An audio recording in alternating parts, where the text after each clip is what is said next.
अस्सलाम वालेकुम dear students, welcome back to today's session. और आज के लेक्चर में हम एस ब्लॉक एलिमेंट्स को कंटिन्यू करेंगे।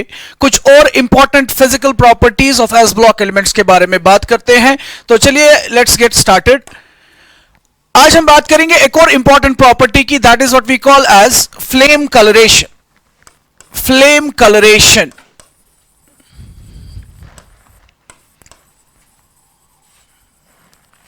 Flame coloration alkali metal elements की जो one of the characteristic features है that is their flame colouration.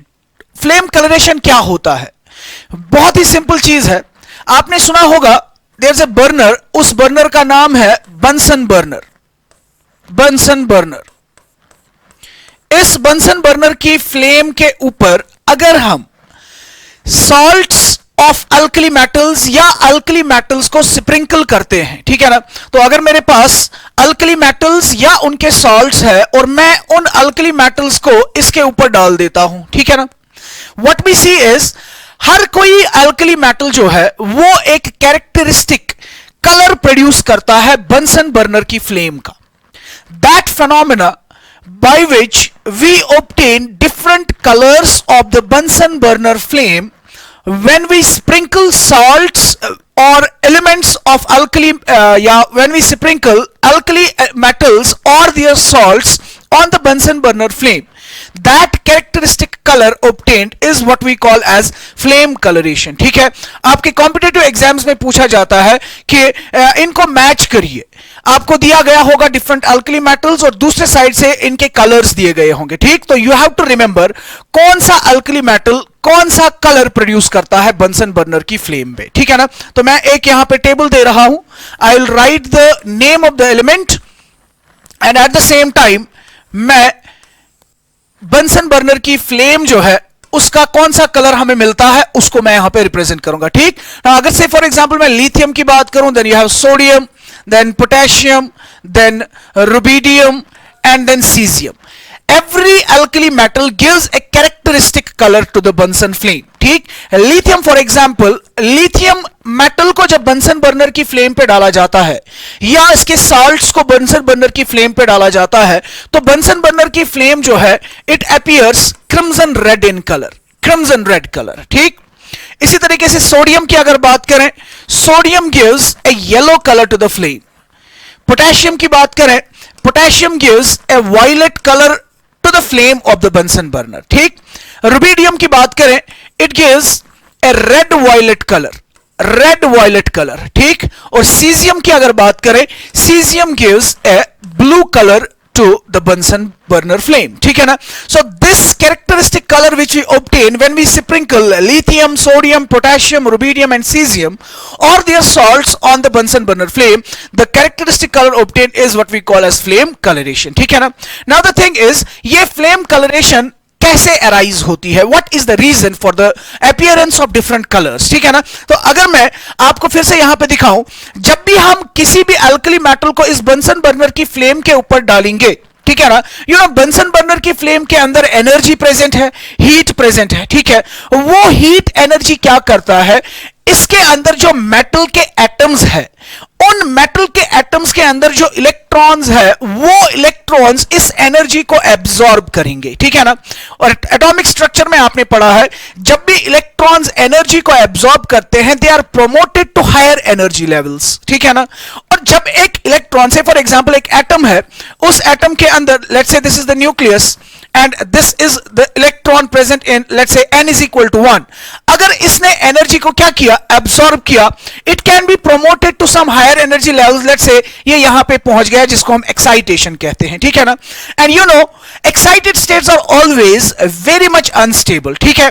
इसीलिए ये क्या करेंगे, ये जैसे ही एक्साइटेड स्टेट में आएंगे, एक्साइटेड स्टेट से ये फौरन वापस आने की कोशिश करेंगे, ठीक है ना। जैसे ही ये वापस आएंगे they have to release some energy, ठीक है ना। That amount of energy is released in the form of a photon in visible portion, ठीक है। नाउ डिफरेंट एटम्स के अंदर different magnitude of forces of attraction होते हैं between the electron and the nucleus, ठीक है ना। सो जब आप बंसन बर्नर की फ्लेम के ऊपर उस एटम को डालेंगे जिसमें कम अट्रैक्शन होगी वो वाला इलेक्ट्रॉन हायर एनर्जी तक प्रमोट हो सकता है। दूसरे एटम को आपने डाला, उसके अंदर magnitude of force of attraction different होगा, तो वो इलेक्ट्रॉन डिफरेंट लेवल तक प्रमोट होगा। तीसरे मेटल को आपने डाला, उसका इलेक्ट्रॉन डिफरेंट लेवल तक प्रमोट होगा, और हर कोई एलिमेंट डिफरेंट लेवल्स तक एक्साइट होगा, और जब वो वापस आएंगे तो ऑब्वियसली उनके फोटॉन्स का जो कलर होगा वो डिफरेंट होगा। ठीक है, that's why different alkali metals produce different colours to the Bunsen burner flame। ठीक है ना, that phenomena is what we call as flame coloration. ठीक, तो कौन कौन सा यहां पे कलर मिलता है हमें जो कि इंपॉर्टेंट है, जो कि आपको याद रखना है, you have to memorise this table. Lithium gives a crimson red colour, sodium gives a yellow colour, potassium gives a violet colour, rubidium gives a red violet colour, caesium gives a blue colour to the Bunsen burner flame. Fine, ठीक है ना। इस तरीके से हमने एक और important property यहां पे डिस्कस की जो कि आपके कॉम्पिटिटिव लेवल एग्जाम्स के लिए भी काफी इंपॉर्टेंट है। ठीक है, let's move to the next property. So next अब हम बात करेंगे एक और इंपॉर्टेंट प्रॉपर्टी की, that is hydration energy. Now chemical bonding में भी आपने पढ़ा है हाइड्रेशन एनर्जी किसको कहते हैं। जब भी किसी भी सोल्यूट को हम वाटर में डालते हैं तो सबसे पहला काम जो होता है वो ये कि वाटर मॉलिक्यूल्स उस सोल्यूट के इर्द गिर्द जमा होते हैं। ठीक है, इस प्रोसेस को हम नाम देते हैं हाइड्रेशन। ठीक, now let's say for example अगर मैं सोडियम क्लोराइड की बात करूं, सोडियम क्लोराइड की अगर हम बात करें, उसमें Na पॉजिटिव और Cl नेगेटिव आयंस प्रेजेंट होते हैं। They are held together by strong electrostatic force of attraction. ठीक, जैसे ही हमने इसको वाटर में डाल दिया, what will happen, water molecules, सबसे पहले अगर हम वाटर की बात करें, वाटर का स्ट्रक्चर इस तरीके का बेंट स्ट्रक्चर होता है, and we know water is a polar solvent.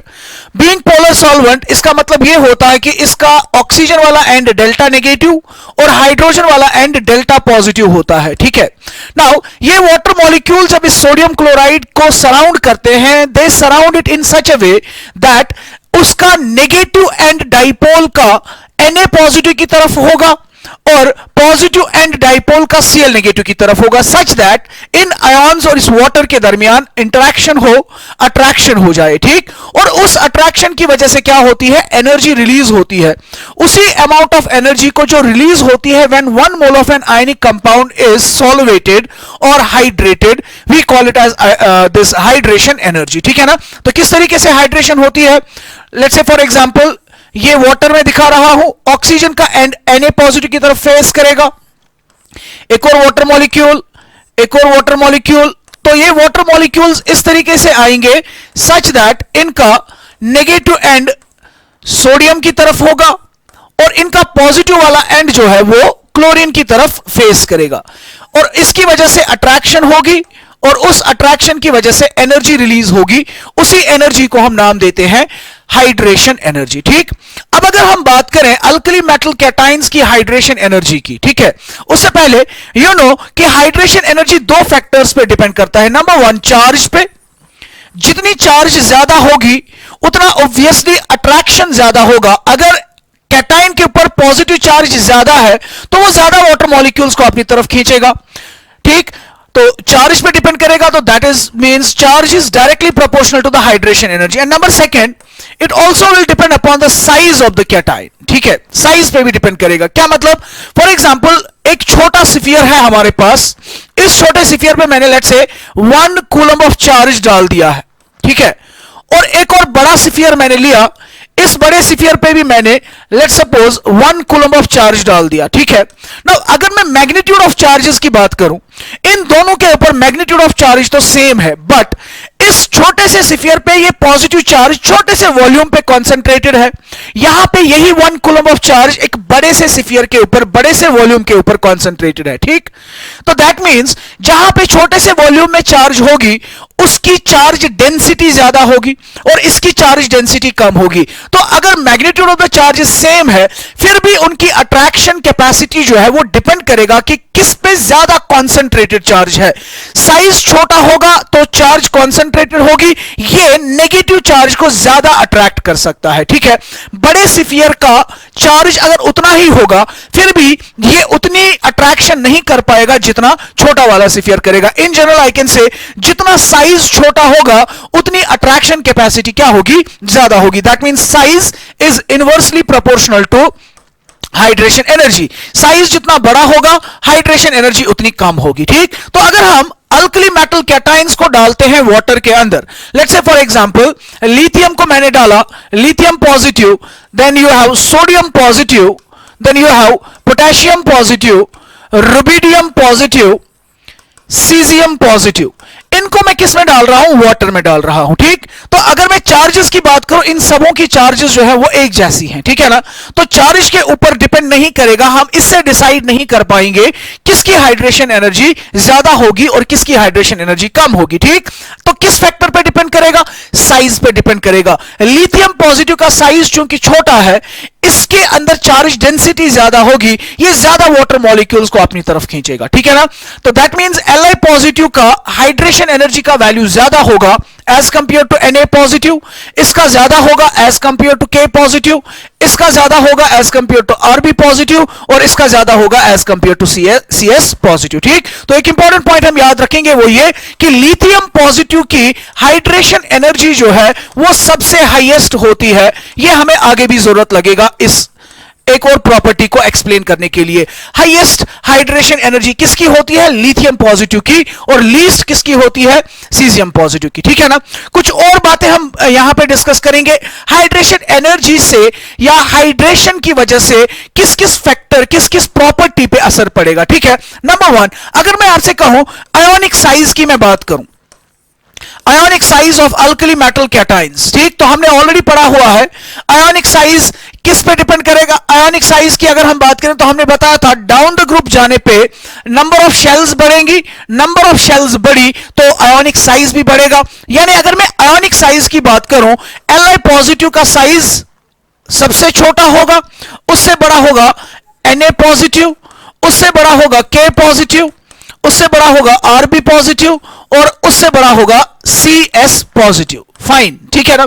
ये आयोनिक साइज की बात है, ठीक है। लेकिन किस फॉर्म में, किस स्टेट में, गैसियस स्टेट में। गैसियस स्टेट में अगर हम इन कैटाइंस को गैसियस स्टेट में लाते हैं तो सबसे छोटा साइज किसका होगा, Li पॉजिटिव का। लेकिन अगर मैं इन्हीं आयंस को किस में डाल देता हूं, वाटर के अंदर डाल देता हूं, ठीक, वाटर के अंदर डालने पे बेसिकली क्या होगा, Li पॉजिटिव भी हाइड्रेशन करेगा, इसकी भी हाइड्रेशन होगी, सबों की हाइड्रेशन होगी। बच्चों कि अभी मैंने बताया Li पॉजिटिव जब वाटर में डाला जाएगा तो इसकी हाइड्रेशन बहुत ज्यादा होगी, ठीक है ना। मिसाल के तौर पर मैं ऐसे बता सकता हूं, मैंने Li पॉजिटिव को भी वाटर में डाल दिया और Na पॉजिटिव को भी वाटर में डाल दिया, ठीक।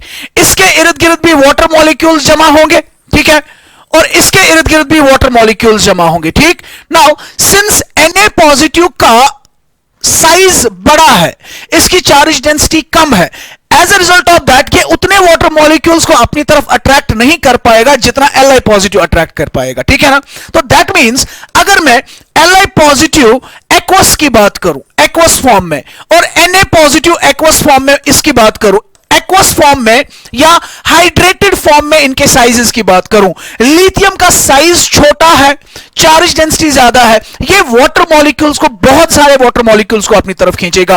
और जब Li पॉजिटिव वाटर में मूवमेंट करेगा तो ये एज Li पॉजिटिव नहीं बल्कि ये Li पॉजिटिव अपने इर्द गिर्द इन वाटर मॉलिक्यूल्स को साथ लेके चलेगा, ठीक है ना। तो दैट मींस मैं कह सकता हूं Li पॉजिटिव का साइज वाटर के अंदर बड़ा हो जाएगा as compare to Na positive. क्यों? क्योंकि Li पॉजिटिव ज्यादा वाटर मॉलिक्यूल्स को अट्रैक्ट करेगा as compare to Na positive. इसी तरीके से अगर मैं K पॉजिटिव एक्वस की बात करूं, गैसियस स्टेट में तो इसका साइज बड़ा है लेकिन ये कम वाटर मॉलिक्यूल्स को अट्रैक्ट करेगा, हाइड्रेटेड कैटाइन का साइज इसके मुकाबले में कम होगा, यानी Li पॉजिटिव एक्वस का साइज ज्यादा होगा Na पॉजिटिव एक्वस से, इसका ज्यादा होगा K पॉजिटिव से, K पॉजिटिव का ज्यादा होगा Rb पॉजिटिव एक्वस से, और Rb पॉजिटिव का ज्यादा होगा सीजियम पॉजिटिव एक्वस से, ठीक। सो एक क्वेश्चन पूछा जा सकता है आपको, what is the correct order of the sizes of alkali metal cation. So you have to remember, you have to first of all see कि क्या ये गैसियस स्टेट में बोला जा रहा है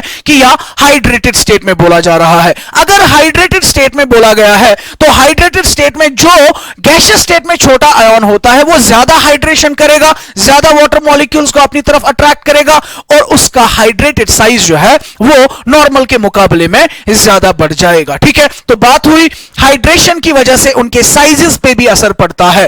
ठीक, number second thing is that इनकी आयोनिक मोबिलिटी मतलब ये आयॉन्स कितना तेजी से मूव कर सकते हैं। कितना तेजी से मूव करेगा कोई सबस्टेंस, वो डिपेंड करता है उसके साइज के ऊपर। ठीक है, वो किसके ऊपर डिपेंड करता है? उसके साइज के ऊपर। जिसका साइज बड़ा होगा, जो बल्की ग्रुप होगा, वो उतना तेजी से मूवमेंट नहीं करेगा। ठीक है, अगर मैं गैसियस स्टेट में ध्यान से सुनिए मैं क्या कह रहा हूं, गैसियस स्टेट की बात करूं, गैसियस स्टेट में कौन ज्यादा मूव करेगा?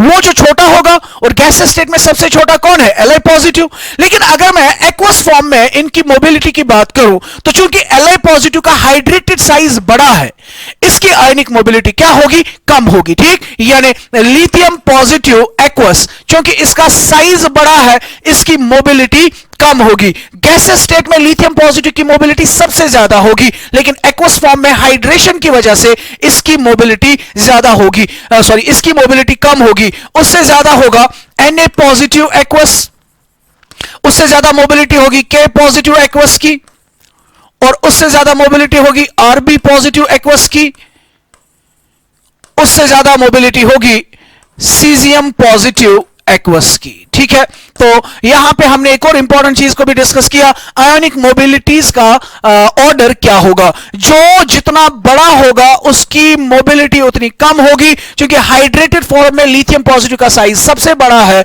इसकी आयोनिक मोबिलिटी सबसे कम होगी। ठीक है ना, so these are some important properties regarding the hydration energy. ठीक, एक और इंपॉर्टेंट चीज हमने अभी कहा कि ये मेटल कैटाइंस को जब हमने वाटर में डाल दिया तो हाइड्रेशन होती है। ठीक है ना, अब ये हाइड्रेशन होने की वजह से हाइड्रेटेड कैटाइन बनाते हैं। ठीक है ना, वो हाइड्रेटेड कैटाइन किस फॉर्म में बेसिकली होते हैं? ठीक, लेट्स से फॉर एग्जांपल मैं लिथियम पॉजिटिव की बात करूं, लिथियम पॉजिटिव, अगर मैं लिथियम आयन की बात करता, लिथियम की बात करता, तो इसकी कॉन्फ़िगरेशन थी 2s1, लेकिन लिथियम पॉजिटिव में से इलेक्ट्रॉन बाहर निकल गया होगा 2s0 2p0, क्योंकि इसकी लास्ट शेल सेकंड शेल है, लास्ट शेल के अंदर 2s भी होगा 2p भी होगा। एक इलेक्ट्रॉन था लिथियम के 2s में, मैंने इसको कैटाइन में कन्वर्ट कर दिया तो s फ्री हो गया। यानी इसके पास जब मैंने इसको कैटाइन के फॉर्म में लिया, इसके पास 2s भी अवेलेबल है 2p भी अवेलेबल है। ठीक, किस में जा रहा है? ये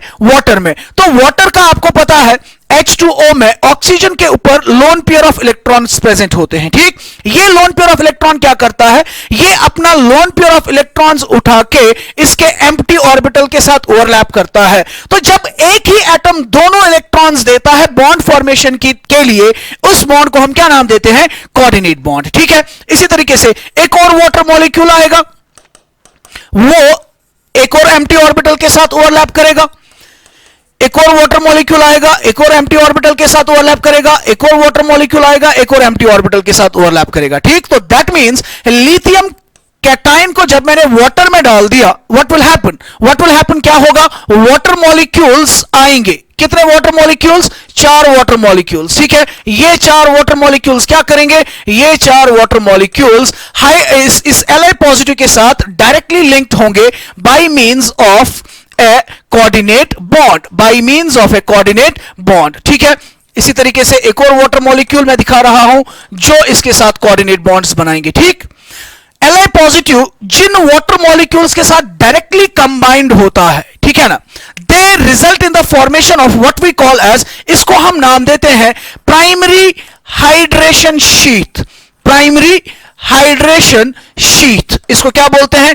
प्राइमरी हाइड्रेशन शीथ। ठीक, सिर्फ इतना ही नहीं, बल्कि इसके बाद क्या होगा, क्योंकि ये वाटर मॉलिक्यूल्स जो है, इन वाटर मॉलिक्यूल्स के ऊपर भी दे आर पोलर। ये डेल्टा पॉजिटिव एंड है, ये डेल्टा पॉजिटिव एंड है, ये डेल्टा पॉजिटिव है, ये भी delta positive, delta positive, delta positive, delta positive. ठीक है ना, what they will do now, ये और वाटर मॉलिक्यूल्स को अपनी तरफ अट्रैक्ट करेंगे। ठीक, कैसे? ये H पॉजिटिव जो है, ये H पॉजिटिव वाटर के नेगेटिव एंड को अट्रैक्ट करेगा, वाटर के नेगेटिव एंड को अट्रैक्ट करेगा, नेगेटिव एंड्स को अट्रैक्ट करेगा, तो दैट मींस यहां पे और वाटर मॉलिक्यूल्स जुड़ जाएंगे। ठीक है, ये वाटर मॉलिक्यूल्स जो है they will result in the formation of another layer of water molecules, another layer of water molecules. This layer will be called as secondary hydration sheath, secondary hydration sheath. ठीक है, now जब ये water molecules इसके साथ मतलब जुड़ गए ना, जो लिथियम होगा अब वो जब भी मूवमेंट करेगा वो that will it will not move only as lithium positive, इसको अब इन सब को साथ लेके चलाना है। ठीक है ना, वही मैं अभी कह रहा था कि दे will result in the formation, इनका जो साइज होगा, हाइड्रेटेड साइज जो होगा वो बढ़ जाएगा। ठीक है ना, तो दैट मींस अगर हम यहां पे देखें lithium positive basically as Li positive नहीं रहेगा, इस Li पॉजिटिव के साथ कितने वाटर मॉलिक्यूल्स जुड़ गए, H2O, कितने, 4, और ये 4 वाटर मॉलिक्यूल्स कुल मिला के एक कैटाइन बनाएंगे, एक कॉम्प्लेक्स कैटाइन बनाएंगे। अब ये सिंपल कैटाइन नहीं रहा, ये कॉम्प्लेक्स कैटाइन बनाएंगे। ठीक है ना, LiH2O होल 4, यानी कि this is the hydrated form of lithium. ठीक है, इसी तरीके से अगर मैं सोडियम की बात करूं, सोडियम का एटॉमिक नंबर है 11, इसकी कॉन्फ़िगरेशन है 3s1। अगर मैंने इलेक्ट्रॉन बाहर निकाल दिया तो इट इज 3s0।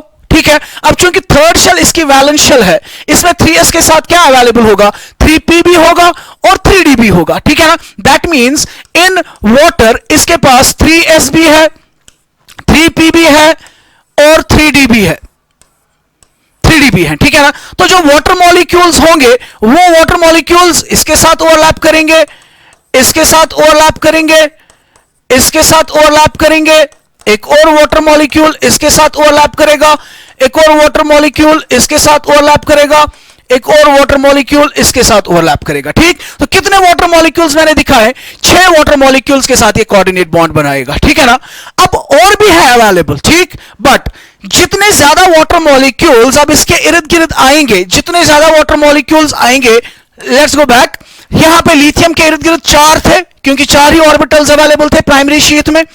ठीक, अब let's say this was Na positive, अब इस Na पॉजिटिव के इर्द गिर्द प्राइमरी शीथ में कितने मैंने दिखाए, 6। अगर मैं और भी वाटर मॉलिक्यूल्स प्राइमरी शीथ में शो करूंगा, प्राइमरी शीथ में मैं बोलूंगा कि उन्होंने भी इनके साथ ओवरलैप किया, तो वाटर मॉलिक्यूल्स बहुत सारे आएंगे ना नजदीक। लेट्स से मैंने और ऐड कर दिए, 2 मैंने और ऐड कर दिए। ठीक है ना, अब अगर मैं और 3 ऐड करूंगा, 1, 2 और 3, यू कैन सी अब वाटर मॉलिक्यूल्स बहुत नजदीक आ रहे हैं, they will repel each other, इनके इलेक्ट्रॉन क्लाउड्स एक दूसरे को क्या करेंगे, रिपेल करेंगे, जिसकी वजह से और ज्यादा बॉन्ड्स वहां पे नहीं बन पाएंगे। दैट मींस जब Na पॉजिटिव को मैं वाटर में डालूंगा तो वो सिर्फ कितने वाटर मॉलिक्यूल्स मतलब उनके साथ बॉन्ड बनाता है, 6 के साथ। So that means it will exist as NaH2O whole 6 positive. ठीक है ना, इस तरह के आयन को हम कॉम्प्लेक्स आयन कहते हैं, या it is an example of A coordination complex. ठीक है ना, कोऑर्डिनेशन कॉम्प्लेक्स किसको हम बोलते हैं, उस स्पेशल कॉम्प्लेक्स को जिसमें एक मेटल होता है और उस मेटल के साथ बहुत सारे ग्रुप्स ऐसे होते हैं जो इसके साथ किन बॉन्ड्स के थ्रू लिंक्ड होते हैं, इनके साथ लिंक्ड होते हैं by means of coordinate bonds. बात समझ रहे हैं आप, ठीक है ना, तो this will be the hydrated form of Na positive. इसी तरीके से पोटेशियम की कॉन्फ़िगरेशन क्या होगी, 4s0, 4p0, 4d0। ठीक है, तो उसमें भी 6 वाटर मॉलिक्यूल्स 6 कोऑर्डिनेट बॉन्ड्स बनाएंगे, रुबिडियम में भी 6 होंगे और सीजियम में भी 6 वाटर मॉलिक्यूल्स कोऑर्डिनेट बॉन्ड के फॉर्म में इसके साथ जुड़े होंगे, and they will result in the formation of complex ion in the water, in the solution. Clear है बात, ठीक है ना? So these are some important points regarding hydration energy. ठीक, now let's move to another very important property which is often asked in the competitive exams, that is the reducing nature या reducing character. Reducing character, शाबाश। reducing character मतलब दूसरे को ये reduce करते हैं। ठीक है, आपने पढ़ा है ऑक्सीडेशन और रिडक्शन का कॉन्सेप्ट। ऑक्सीडेशन किसको कहते हैं हम, ऑक्सीडेशन कहते हैं लॉस ऑफ इलेक्ट्रॉन्स को, और रिडक्शन कहते हैं गेन ऑफ इलेक्ट्रॉन्स को। ठीक, जिसकी खुद की ऑक्सीडेशन होगी वो इलेक्ट्रॉन्स लूज करेगा और वो इलेक्ट्रॉन्स वो दूसरे को देगा, तो उसको क्या कर देगा, रिड्यूस कर देगा। दैट मींस जो खुद इलेक्ट्रॉन लूज करने की टेंडेंसी रखता है वो खुद ऑक्सीडाइज होता है और दूसरे को रिड्यूस करता है। That means they act as reducing agents. ठीक है, अब अगर हम अल्कली मेटल्स की बात करें, अल्कली मेटल्स जो होते हैं उनके पास एक ही इलेक्ट्रॉन होता है, वो उस इलेक्ट्रॉन को हमेशा बाहर निकालने की कोशिश में होते हैं। ठीक है ना, उनकी आयनाइजेशन एनर्जी हमने देखा सबसे कम होती है। So they are always ready to get rid of that electron, they are always ready to get oxidise. अगर वो खुद ऑक्सीडाइज होंगे वो दूसरे को क्या करेंगे, रिड्यूस करेंगे। ठीक है, so we can write the point here, they act as alkali metals, they act as good reducing agents. Good reducing agents, they act as good reducing agents. क्यों?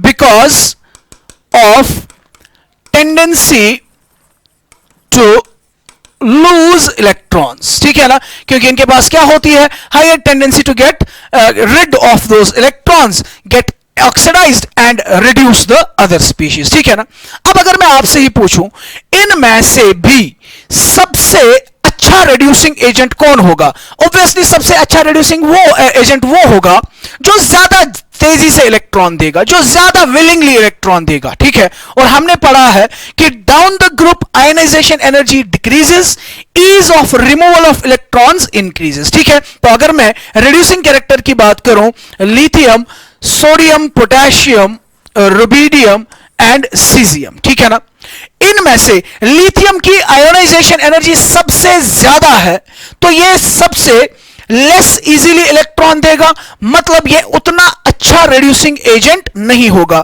लिथियम से अच्छा होगा सोडियम, क्योंकि सोडियम ज्यादा तेजी से इलेक्ट्रॉन देगा, sodium से भी ज्यादा तेजी से इलेक्ट्रॉन देगा पोटेशियम, उससे भी ज्यादा देगा रुबिडियम, और सबसे अच्छा रिड्यूसिंग एजेंट जो होगा दैट विल बी सीजियम। ठीक है ना, but remember this order is valid in gaseous phase. ठीक है, मतलब अगर आप इन मेटल्स को गैसियस फेज में लेते हो, गैसियस फेज में लेने पे हम देखेंगे कि लिथियम लीस्ट फिजिबली इलेक्ट्रॉन देता है, तो ये लीस्ट रिड्यूसिंग कैरेक्टर इसका होगा। ठीक है ना, द रीजन इज दैट अगर मैं इनमें से कोई भी मेटल ले लूं, ठीक है, किस फॉर्म में, गैसियस फॉर्म में, ठीक है ना, तो गैसियस फॉर्म में इलेक्ट्रॉन निकालना, उस प्रोसेस को हम क्या बोलते हैं, नाम आयोनाइजेशन, और इसके लिए क्या लगती है, आयोनाइजेशन एनर्जी। ठीक है ना, तो दैट मींस इस प्रोसेस के लिए जो डेल्टा एच का वैल्यू है, यानी डेल्टा एच आई, जिसके लिए ये ज्यादा होगा, ज्यादा पॉजिटिव होगा, मतलब ज्यादा एनर्जी लगेगी,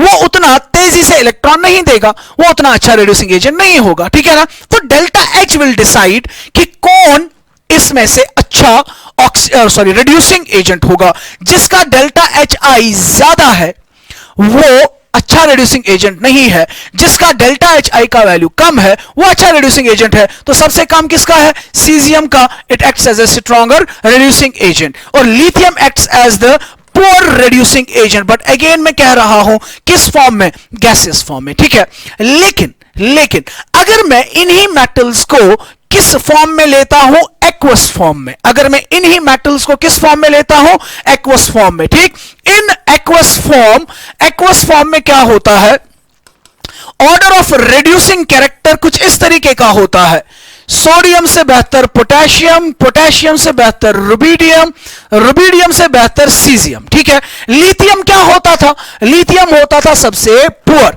लेकिन एक्वस फॉर्म में लिथियम देखा गया है सबसे स्ट्रॉन्गर रिड्यूसिंग एजेंट होता है। So here is an exception, wherever you will find an exception in the inorganic chemistry, that becomes our target question for this competitive exams. ठीक है ना, now lithium is the strongest reducing agent in aqueous form and poorest reducing agent in the gaseous form. ठीक, now the question is what is the reason, lithium में aqueous form में ऐसा क्या होता है, ऐसा कौन सा फैक्टर है जो इसको अच्छा reducing agent बनाता है। ठीक है ना, तो यहां पे मैं ध्यान दीजिए, अगर मैं फॉर एग्जाम्पल प्रोसेस को दिखाऊं, किस फॉर्म में हम बोल रहे हैं, एक्वस फॉर्म में, तो मैं क्या कर रहा हूं, मैं मेटल ले रहा हूं, इसको मैंने किस में डाल दिया, वाटर में, इसको मैंने किस में डाल दिया, वाटर में, इसको मैंने वाटर में डाल दिया, वाटर में जाने पे मैं इसको किस में कन्वर्ट कर रहा हूं, M पॉजिटिव एक्वस में प्लस इलेक्ट्रॉन। ठीक, नाउ मेटल्स नॉर्मली किस फॉर्म में होते हैं, सॉलिड फॉर्म में, ठीक है ना।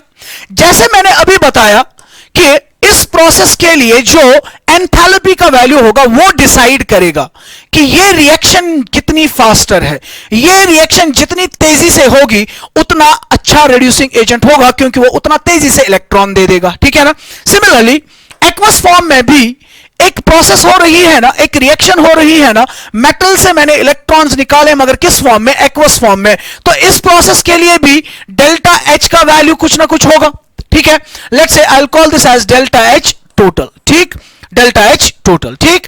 नाउ ये डेल्टा एच टोटल का वैल्यू जितना नेगेटिव होगा, जितना नेगेटिव होगा, डेल्टा एच टोटल का वैल्यू क्या होगा, नेगेटिव। जितना नेगेटिव होगा यानी जितनी इस प्रोसेस के होने के वक्त एनर्जी रिलीज होगी उतनी ये प्रोसेस ज्यादा फीजिबल होगी, ठीक है। जितनी ये प्रोसेस ज्यादा फीजिबल होगी मतलब मेटल का इलेक्ट्रॉन देना उतना फीजिबल है, ठीक है। और जितना तेजी से मेटल इलेक्ट्रॉन देगा उतना वो अच्छा रिड्यूसिंग एजेंट है। यानी एक्वस फॉर्म में डेल्टा एच टोटल का वैल्यू जितना नेगेटिव होगा उतना हमारा मेटल तेजी से इलेक्ट्रॉन देगा, उतना हमारा मेटल अच्छा रिड्यूसिंग एजेंट होगा, ठीक है ना। Now if you look at this process it appears कि मेटल से इलेक्ट्रॉन निकालना है, फिर उसकी हाइड्रेशन होनी है, ठीक है ना। तो ये एक सिंगल स्टेप प्रोसेस नहीं है। बेसिकली मुझे मेटल से क्या निकालना है, electron. I have to ionise it, मुझे आयोनाइजेशन एनर्जी देनी है। और आयोनाइजेशन एनर्जी कहां पे हम देते हैं, जब मेटल को गैसियस फॉर्म में लेते हैं, ठीक। सो that means I can consider that this is not a single step reaction, I can split it into different steps, ठीक। नंबर वन, पहला स्टेप क्या है, मैं कह रहा हूं कि मुझे मेटल को फाइनली मेटल आयन में कन्वर्ट करना है और हाइड्रेटेड फॉर्म में ले जाना है, ठीक है ना। मगर मेटल किस फॉर्म में है, सॉलिड। तो सॉलिड से तो मैं डायरेक्टली इलेक्ट्रॉन नहीं निकाल सकता, मुझे इसको पहले किसमें कन्वर्ट करना है, metal in the gaseous state. And you know जब भी मेटल सॉलिड से गैस में कोई भी सबस्टेंस चला जाता है इस प्रोसेस को सब्लिमेशन कहते हैं और इसके लिए एनर्जी लगेगी, that is called as delta H sublimation, ठीक है। उसके बाद इस गैसियस मेटल से मैं क्या कर रहा हूं, एक इलेक्ट्रॉन बाहर निकाल रहा हूं और ये किसमें कन्वर्ट हो रहा है, गैसियस फॉर्म में, ठीक है। गैसियस मेटल से इलेक्ट्रॉन निकालने के लिए भी एनर्जी लगती है, that is called as delta H I, ionisation energy, ठीक। उसके बाद इस गैसियस कैटायन को जब मैं वाटर में डालता हूं तो ये किसमें कन्वर्ट हो जाता है, M positive aqueous. And you know जब भी किसी भी आयन को वाटर में डालते हैं तो हाइड्रेशन होगी और हाइड्रेशन एनर्जी निकलेगी, ठीक है।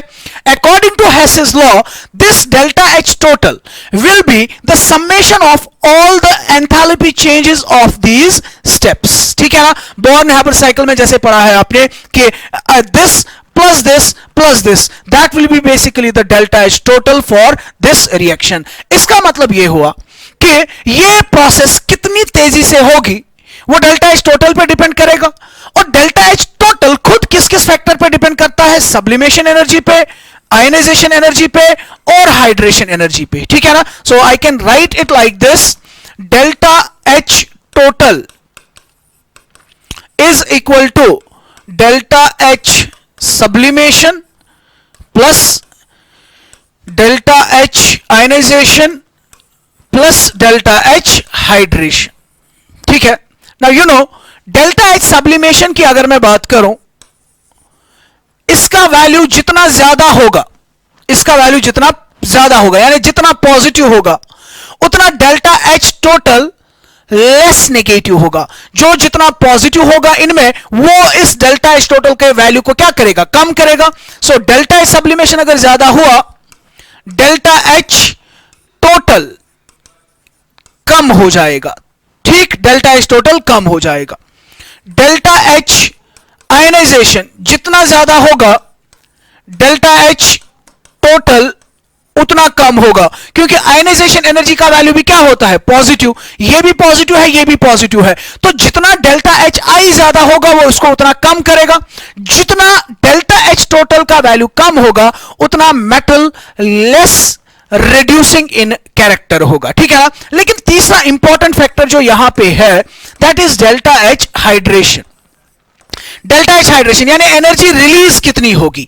अगर डेल्टा एच हाइड्रेशन का वैल्यू ज्यादा होगा तो डेल्टा एच टोटल का वैल्यू भी क्या होगा, ज्यादा नेगेटिव होगा। मतलब ये फेवरेबल नहीं है अच्छा रिड्यूसिंग एजेंट होने के लिए, ये भी फेवरेबल नहीं है, ये फेवरेबल है। ठीक, अब अगर हम बात करें लिथियम की, लिथियम के लिए डेल्टा एच आयनाइजेशन बहुत हाई होता है। मतलब इसके लिए डेल्टा एच आई का वैल्यू बहुत ही हाई है, जो डेल्टा एच टोटल को क्या करेगा, कम। मतलब जिसके बेसिस पे अगर मैं देखूं तो उसके हिसाब से आयनाइजेशन एनर्जी के हिसाब से Li क्या होना चाहिए, poor reducing agent. But at the same time अभी थोड़ी देर पहले मैंने बताया जब Li कन्वर्ट होगा किसमें, Li पॉजिटिव में, तो Li पॉजिटिव की हाइड्रेशन सबसे ज्यादा होगी।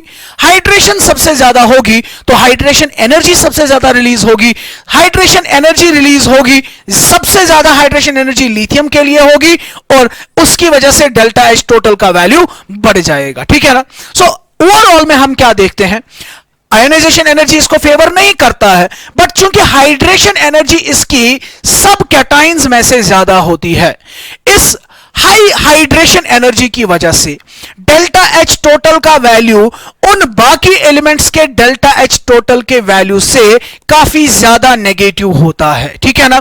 तो जितना ज्यादा नेगेटिव होगा उतना वो अच्छा रिड्यूसिंग एजेंट है। And it has been found that कि लिथियम के लिए डेल्टा एच हाइड्रेशन का वैल्यू उतना ज्यादा होता है कि वो इस डेल्टा एच टोटल को बाकी एलिमेंट्स के मुकाबले में ज्यादा नेगेटिव बनाता है। ज्यादा नेगेटिव हुआ तो वो ज्यादा फीजिबल प्रोसेस है लिथियम का लिथियम पॉजिटिव में कन्वर्ट होना।